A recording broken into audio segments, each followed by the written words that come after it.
Приведен е човекот кој што го подметна пожарот на дипломатското возило на бугарската амбасада, потврдуваат од Министерството за внатрешни работи за телевизија 24.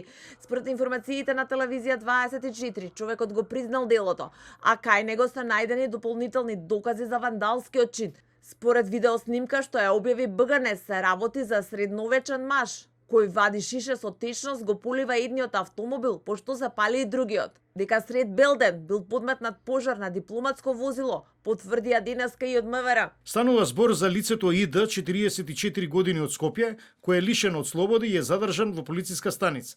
При преземените действија е пронајдена и облеката што лицето ја носило во моментот на извршување на делото. Во координација со надлежен јавен обвинител се преземаат мерки и активности за целосно расчистување на случајот, пошто против лицето ќе биде поднесена соодветна кривична пријава. Од владата го осудија настанот и велат дека за вакви инциденти нема место во демократска држава. Надлежните институции веќе преземаат интензивни мерки за целосно расчистување на случајот и откривање на сторителите.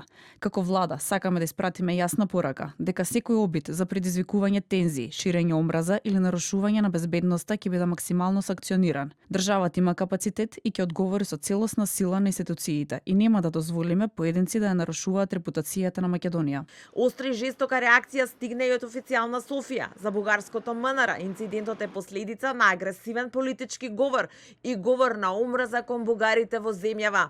Бараме брза и правична разрешница на случајот. Овој напад врз Бугарија и бугарите е резултат на агресивната политичка реторика, што потикнува омраза и недостиг од соодветна реакција на институциите во претходните случаи, што создава чувство на неказнивост кај сторителите. По последното палење на бугарскиот културен клуб во Битола, сторителот, наместо да биде соодветно казнет, бил представуван како херој и бил вклучен во предизборна политичка кампања. Бугарската држава ќе продолжи да ги користи сите расположливи механизми да се спротистави на обидите за создавање атмосфера на страв кај бугарите во Република Северна Македонија. Ова е втори инцидент годинава поврзан со бугарската амбасада.